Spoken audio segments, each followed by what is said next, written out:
Assalamualaikum warahmatullahi wabarakatuh. Ya, saudara sekalian, sudah live mudah-mudahan ya, tidak salah. Saya sedang berada di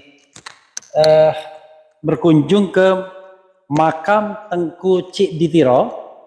Beliau adalah pahlawan nasional ya dari tahun 1800-an ya. Kemudian bersama makam Hasan Tiro, saya pemimpin gerakan Aceh Merdeka yang meninggal tahun 2010. Nah, saya ditemani Tengku juga enggak? Tarmizi, ketua fraksi Partai Aceh DPR Aceh.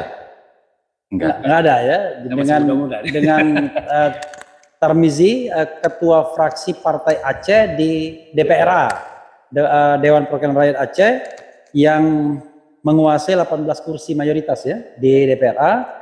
Dan berikutnya adalah Nur Zahri, juru bicara Partai Aceh yang mantan kombatan.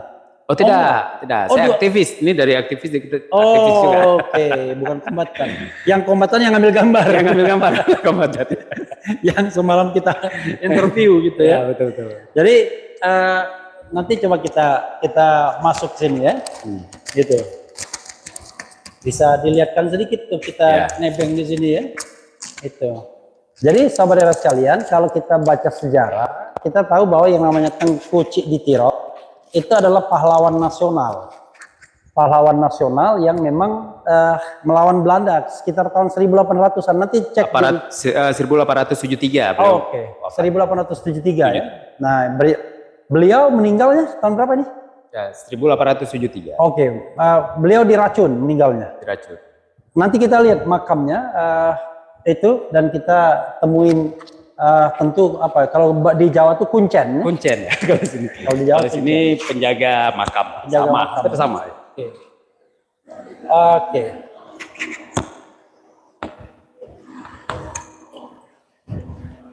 Jadi gitu ya. Ini ada bahasa Aceh. Ya. Tubit tameng piruh pintu. Apa? Berarti keluar masuk pintunya ditutup. Oke. Biar nggak ada binatang ternak yang masuk ya. Oke, iya. Ya, ini di daerah mana nih? Ini daerah Aceh Besar. Aceh Besar di Desa Mere tepatnya. Berapa kilometer dari Banda Aceh? Kira-kira sekitar 25 km dari Banda Aceh. Nggak terlalu jauh lah. Sekitar 20 menit lah dari pusat. Ini dan ini panas sekali, 33 derajat ya? Ya, sekarang kita lagi dampak El Nino nih. Seluruh makin ke barat, makin ke India kan makin panas. Iya. Aceh termasuk kena dampak. Oke. Nah, ini ada balai musola sebenarnya. Musola ini dulu digunakan untuk sebenarnya tempat rapat gam sembahyang. Tapi masa konflik digunakan oleh para mantan kombatan. Coba dilihat ininya. Nah, rapat gam gitu ya. Balai Raya. Balai Raya. Dan ini sudah sangat tua juga hampir seumur wafatnya almarhum Tengku Cik Ditiro Muhammad Saman. Oke. Nah, jadi beliau nama aslinya Muhammad Saman. Muhammad bin Saman. Ya. Tiro itu daerah ya? Nama daerah Tiro. Di daerah Pidi ya. Oh, daerah Pidi. Kenapa dia makamkan di sini? Karena waktu pergerakan perperangan dengan Belanda, beliau kan memimpin pasukan Aceh, seluruh Aceh. Gitu. Iya. Sedangkan kondisi pertempuran itu hanya ada di Aceh Besar. Oke. Di Belanda itu waktu itu masih di Aceh Besar. Jadi dia meninggalnya di sini. Di sini. Makanya makamnya di sini. Di sini. Oh ya, zaman dulu kan biasanya di mana beliau meninggal. Wafatnya sebenarnya daerah Lam Tuba sebenarnya. Oke. Daerah Lam Tuba itu kan bahasa Melayunya kan racun ya. Oke. Jadi daerah tempat beliau diracun kemudian dikenal menjadi Desa Lam Tuba. Oke.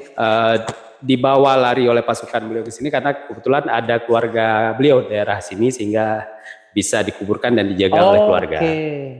Mimbar Gupale apa artinya itu? Gupale. Iya. Nah, ini agak sedikit ini harus kita tanya ke kuncennya nih, Oh, karena ada beda-beda dialek Aceh Besar ya. Oke. Nah, itu gerbang masjid. Oke. Nah, itu gerbang masjid. Oke. Ini kelihatannya ada yang nunggu nih. Assalamualaikum. kita kasihkan ke beliau, dipegang aja, ya. Dengan saat Tengku siapa? Hanif ya. Oke. Ya. Oh, Tengku Hanif yang jaga di sini. Iya, ya, sebagai penjaga, sebagai pengurus beserta keluarga. Oke. Bisa masuk di situ nggak kita? Bisa. Oke. Silakan, ya. Panas soalnya di sini. Takutnya nanti live kita rusak ininya. Iya. Saking panasnya handphonenya nggak kuat. Oke ya. Ya, silakan ya. Iya. Ya, jadi saudara sekalian, kita masuk ke makam Tengku. Assalamualaikum warahmatullahi wabarakatuh. Kita masuk ke makam Tengku Cik Ditiro ya. Jadi kalau kita lihat mungkin bisa di ini kan. Kita doa dulu ya.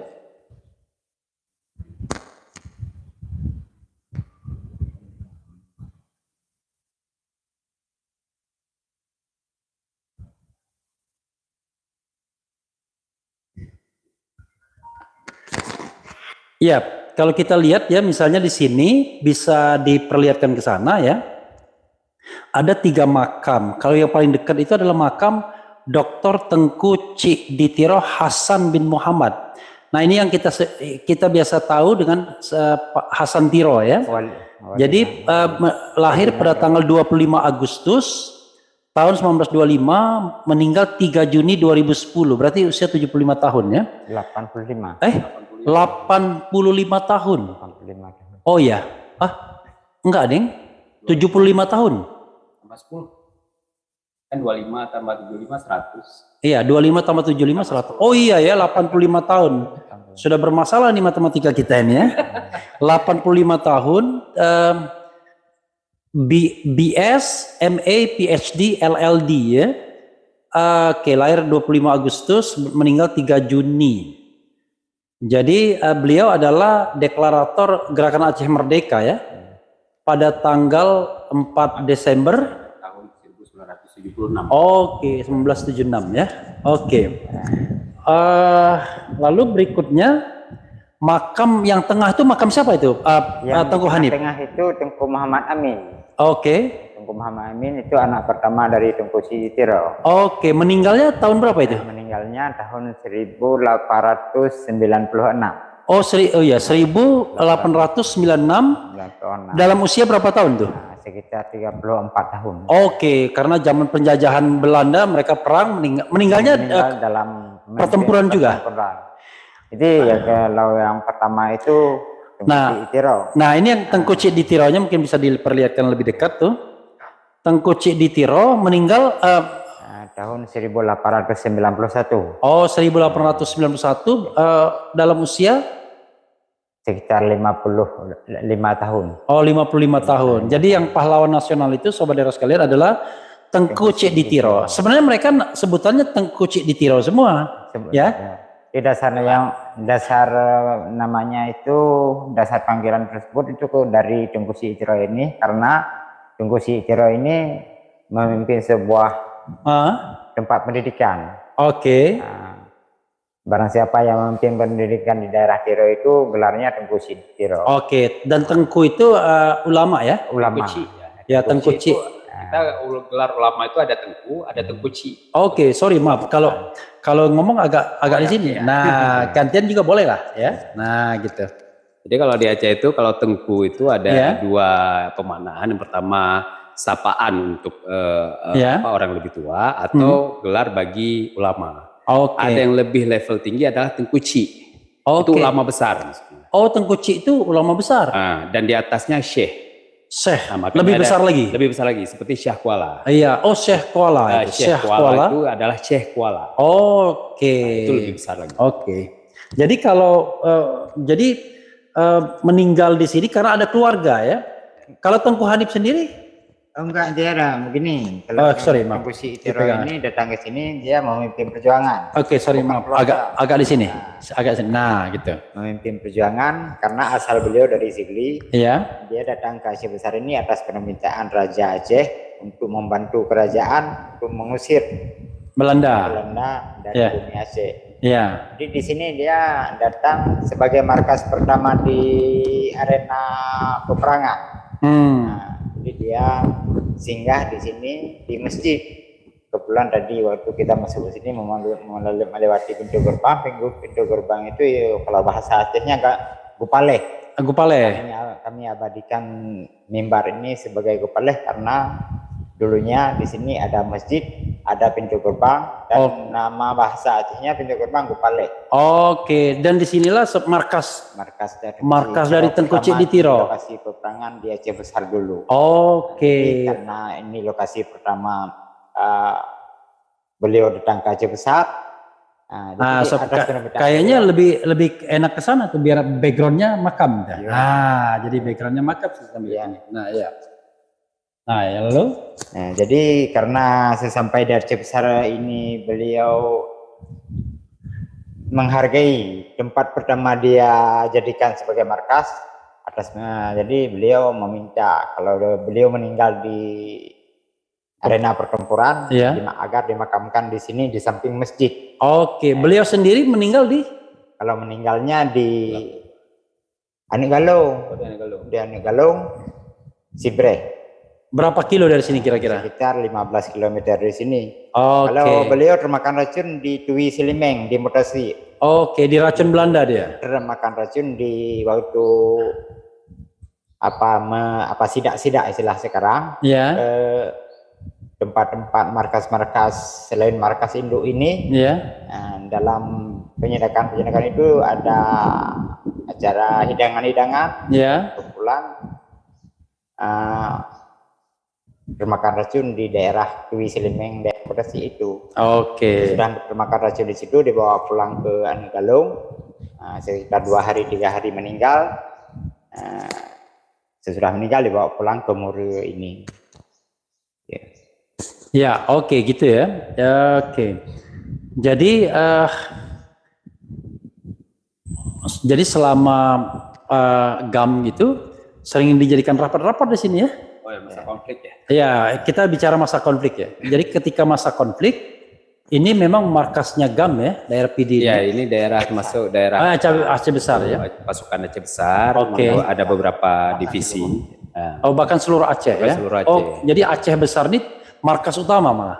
Markas utama. Jadi ada malah kita ada nanti kawasannya namanya Pentagon. Itu pakai istilahnya Amerika gitu. Pentagon itu markas utamanya pasukan GAM. Daerah Jalin sana. Jadi sering ada rapat di sini. Ya hampir mayoritas di sini kan memang kawasan pendukung GAM juga. Jadi terkadang ada orang GAM itu dia diwajibkan sebelum masuk itu dia harus belajar agama dulu. Jadi dijadikan balai ini untuk belajar tentang agama, belajar tentang ideologi Aceh. Balai-balai yang ada di sini dan menjadikan kuburan Tengku Cik Ditiro ini sebagai untuk mengambil spirit lah. Inspirasi perjuangan. Kalau Tengku Hanif berapa lama di sini? Dari tahun berapa sudah? Kalau saya karena dari penjaga di sini sekitar tahun 2008. 2008 dari 2008 sebagai jadi waktu Tengku Hasan Ditiro dikuburkan di sini, Tengku Hanif sudah di sini ya? Sudah di sini. Memang saya sudah lama di sini, tapi sudah bertugas sebagai pengurus. Ya. Sekitar tahun 2008. Pengurus ini ya? Sebagai pengurus. Karena di sini sudah lama didapatkan sebagai pengurus sudah sejak jadi pahlawan nasional. Jadi karena dia ditetapkan sebagai pahlawan nasional tentu ada yang pengurusnya ya? Pengurusnya. Sekarang pengurusnya sudah ada 4 orang. Jadi Tengku Hanif ini masih keturunan Tengku Cik Ditiro juga? Masih keturunan Tengku Cik. Jadi Tengku Cik Ditiro itu berapa putra selain Muhammad Amin ini? Kalau Tengku Cik Ditiro mempunyai putra-putrinya ada 6 orang. 6 orang? 1 orang perempuan yang tertua. Iya. Yang kedua, 3, 4, 5, 6 itu laki-laki semua. Yang tertua dari laki-laki ini Tengku Muhammad Amin. Tengku Muhammad Amin yang paling tua. Kalau Tengku Hanif keturunan dari? Anak ketiga dari Tengku Cik Ditiro, Tengku Mahidin. Anak ketiganya itu ya. Jadi kalau anak Tengku Cik Ditiro semua syahid dalam pertempuran. Kalau misalnya gini, kalau diurut ini Tengku Cik Ditiro, Tengku Mahidin ya. Tengku Umar. Tengku Umar, Abdul Wahab. Abdul Wahab. Hanif. Hanif. Oh, jadi generasi berapa? Generasi ketiga, generasi keempat, 5. Generasi kelima. Kalau istilah dari silsilah keturunan itu. Silsilah itu tetap terjaga secara baik ya. Insya Allah. Insya Allah ya. Iya. Iya saudara sekalian, saya merasa dulu waktu ketika bekerja di media merasa pernah ke musola di daerah sini, tapi begitu saya lihat modelnya begini, saya jadi ragu. Sudah berubah sebenarnya. Iya, sudah berubah. Jadi apakah saya pernah apa enggak gitu, saya agak ragu. Iya, jadi apa jangan-jangan yang menunjukkan itu salah, itu bukan makam Tengku Cikditiro. Oh, sorry. Waktu itu yang saya mampir tuh bukan Tengku Cikditiro, Daud Ber'ah. Iya, Daud Ber'ah. Itu di PD ya? Di PD. Iya, Daud Ber'ah. Memang dekat musola juga, ya. Iya. Iya, di belakang masjid. Iya, Daud Ber'ah kalau nggak salah. Iya. Kalau Tengku Cikditiro di samping masjid waktu itu. Iya. Kalau kita kenapa? Kalau makam Tengku Cikditiro ini di samping masjid. Iya. Nah, kalau sebelah utara makam beliau itu dulunya masjid. Sesudah meninggal Tengku Cikditiro, masjidnya yang sudah terbakar waktu terjadi pertempuran antara Aceh dengan Belanda. Nah, masjid baru tidak dibangun lagi di lokasi lama, dibangun di lokasi baru sekitar 100 meter arah timur makam Tengku Cikditiro sekarang. Di mana masjidnya? Nah, di belakang kita. Itu. Oh, masjidnya. Tapi dulu masjidnya di mana? Masjidnya di sebelah sana. Yang sekarang sudah dibangun Balai Raya. Oh, Balai Raya itu dulu masjid ya? Dulu masjid. Tapi masjidnya sendiri sudah di luar sana ya? Di luar sana karena masjid lama waktu itu sudah terbakar. Iya. Waktu dibangun baru oleh cucu beliau Tengku Cikditiro dibangun. Kenapa nggak dibangun di sini lagi ya? Karena mungkin jangan terjadi kawasan oh ini karena kawasan ini ya. Padahal makam itu dekat masjid, senang banget ya. Iya saudara sekalian, itu tadi ya tentang jadi saya klarifikasi, ternyata saya belum pernah ke sini. Yang saya ingat tuh saya ke Daud Ber'ah ya. Daud Ber'ah ya. Jadi di Aceh PD, di PD ya. Di Bernun tepatnya. Di Bernun. Di Bernun. Jadi waktu itu saya punya pengalaman tahun 1999 ditugaskan oleh media. Waktu itu saya masih di sebuah media dan ditugaskan untuk mewawancari Tengku Abdullah Syafi'i, dan saya sempat ketemu dengan almarhum di daerah PD juga. Jim kalau nggak salah waktu itu. Ya mungkin ya daerah Jim atau daerah markas besar. Iya, markas besarnya itu. Jadi waktu saya interview itu mobil Toyota Innova warna bukan Innova waktu itu. Toyota Kijang kapsul. Kijang kapsul warna hijau itu hidup terus waktu interview. Nah, waktu itu menjelang buka puasa. Jadi waktu itu kebetulan bulan puasa. Nah, beliau tuh pakai pakaian baju koko gitu kan, menjelang mau buka puasa bareng. Ada 2-3 pasukan yang mengawal. Sempat juga saya berfoto dengan AK-47 dan M16. Keren. Sebenarnya kalau dipotong semua. Iya, kalau dicari ya ada sih sebenarnya ya. Sekarang udah dipotong semua itu AK-47 M16-nya ya kan. Gitu. Sayang, padahal Indonesia kan kekurangan persenjataan, harusnya kan dipakai oleh TNI saja. Harus potong sayang. Nanti auditnya agak susah itu. Soalnya nanti tiba-tiba begitu dipakai ternyata nggak lancar lagi kan. Tinggal pakai pasukan kamu untuk pakai lagi. Oh iya. Ya saudara sekalian, itu saja ya. Mudah-mudahan kunjungan ini bermanfaat dan informasi tentang Tengku Cikditiro bisa dilihat tentu di internet ya. Hanya memang kalau kita mau tahu apakah itu akurat atau tidak, ya memang harus harus mempelajari sejarah benar. Karena di bumi Aceh ini ada beberapa pahlawan di sini yang luar biasa. Mungkin kita ingat yang namanya Laksamana putri pertama di dunia, Malahayati, ya. Kemudian ada juga sultanah perempuan, 4 orang. 4 orang sultanah perempuan dari Kesultanan Aceh, ya. Kemudian ada Iskandar Muda, ya, terkenal sekali kan, ada Pupuk Iskandar Muda, ada itu. Kemudian juga ada Teku Umar, Johan Pahlawan. Kemudian ada Cut Nyadin, ya kan? Kocut Barin juga pahlawan nasional juga. Kemudian ada juga Panglima Polim itu panglimanya Tengku Ciditiro, bukan? Panglima Tengku Ciditiro dan Panglima Polim itu penduduk Aceh besar. Oke, jadi kalau kita dan yang menembak Kohler itu snipernya adalah Panglima Polim. Jadi Panglima Polim ini dia dia sniper, dia ahli sniper. Oke. Jenderal Belanda, Jenderal Kohler yang tewas di Mesir Raya. Dan ada. Oh, itu beda lagi dengan Malahayati yang perang tanding. Beda lagi. Di Aceh ini banyak jenderal Belanda yang tewas. Yang tewas. Oh, yang di Masjid Raya pertempuran depan Masjid di Kohler juga. Yang perang tanding sama Laksamana Malahayati? Ada juga jenderal Belanda itu. Iya. Oh, kok bukan Cornelis de Honor orang yang pertama kali datang.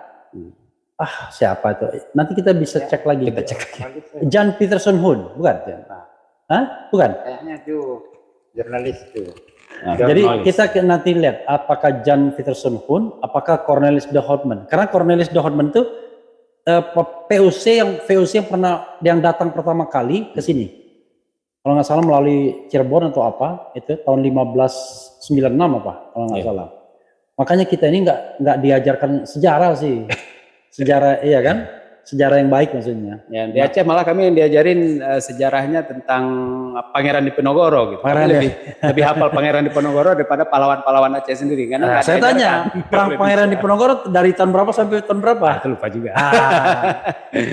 Ada orang bertanya, di sini ditanya, 1825 sampai 1830 itu apa? Apa yang terjadi pada terjadi 1825 1830? Nah, sholat maghrib jam 18.00. Padahal itu perang Diponegoro ya.